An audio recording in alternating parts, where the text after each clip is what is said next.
روز از روزها سلطان محمود از راه میگذشت، دید که در میان راه مرد افتاده هست، جان داده. تمام مردم از کنارش رد میشوند، هیچ کس توجه به جسد این انسانی که در زمین افتاده است توجه نمی کنند، همه از کنارش رد می شوند. سلطان محمود آمد، دید این حالت را، نگاه کرد مردم را که هر کس می آید بدون اعتنا به جسد این مرد مسلمانی که در زمین افتاده است رد می شوند و می روند. صدا زد که ای مردم، مگر شما مرده اید؟ مگر شما مسلمان نیستید؟ برادر مسلمانتان جسدش روی زمین افتاده است، اما شما بدون اعتنا از کنارش رد می شوند، توجه نمی کنید. چی شده، مگر مسلمان نیست؟ مردم گفتند که ای بزرگوار، این انسان شرابی، بدکار، زناکار، تمام عیبی که در این شهر بود این انسان اون را انجام میداد. الان لیاقت ندارد ما دست خود را با جسد مردار این آلوده بکنیم.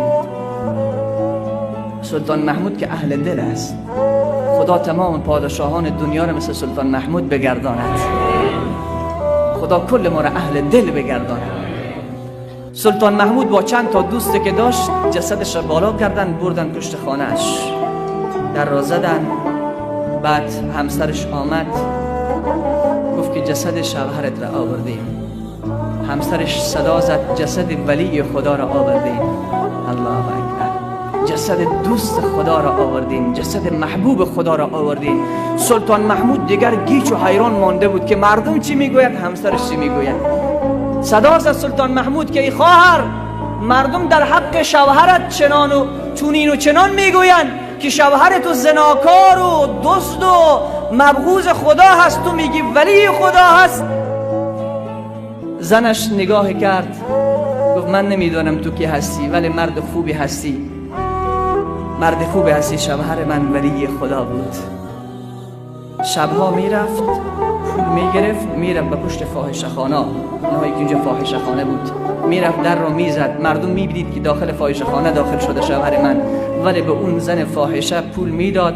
میگفت به خاطر خدا این پول را بگیر، امشب دروازه خانه‌ات را بسته کن، دروازه خانه‌ات را بسته کن، بنده از بندگان خدا را به جهنم نفرست.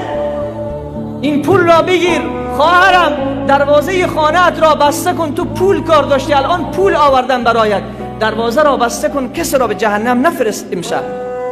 میگه میرفت به شرابخانه، پولها را میگرفت، چند بوتل شراب میخرید، میآمد داخل خانه. مردم میدیدن که این مرد شراب خریده رفت داخل خانه، میآمدن چاله بزرگ کنده بود، همه شرابها را داخل اون چاله میریخت. بعد من اعتراض میکردم که همسرم تو تمام پول را فدای این کارها کردی، چه فایده میکند شراب را میخری اینجا میریزی؟ میگفت این شراب هایی که خریدم شاید امشب چند تا جوان این را مینوشید، اما چند جوان از امت محمد را از جهنم نجات دادم. الله اکبر، چند جوان از امت رسول الله صلی الله علیه و سلم را امشب از جهنم نجات دادم، چون در شراب خانه دیگر شراب باقی نمانده است. الله اکبر. بعد این زن به سلطان محمود نگاه میکند، به سلطان محمود میگوید ای سلطان، نمیداند که سلطان محمود پادشاه این کشور است. میگوید ای مرد خدا، شوهرم به من میگفت، من به شوهرم میگفتم ای شوهر، وقتی تو این کارها را میکنی روز جسدت در میدان بیفتد، کسی حاضر نباشد که جسدت را از میدان بالا بکند. اما شوهرم به من میگفت زن نگران نشو، وقتی من مردم سلطان محمود جسد مرا بالا میکنه.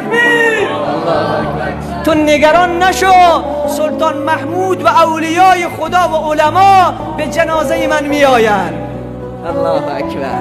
سلطان محمود در همین لحظه اشکها مثل ابر بهار از چشمش سرازیر می شود، میگوید خواهرم من سلطان محمودم. الله اکبر. الله اکبر. ما به کجا میریم؟ چونین اللهی کریم، چونین الله مهربان. گفتم نحوه برخورد ما با یک جوانی که گناه میکند غلط است. فعلا یک جوان گناه میکند، بعد از 10 روز توبه کرده، الان خوب شده و نیک شده، 100 بار بر رویش میکشیم تو فلانی نبودی، تو فلان نمیکردی. عزیز من، الان محبوب خدا شده، با ولی خدا دشمنی نکن که الله جل مجدور رگ قلب را قطع میکند.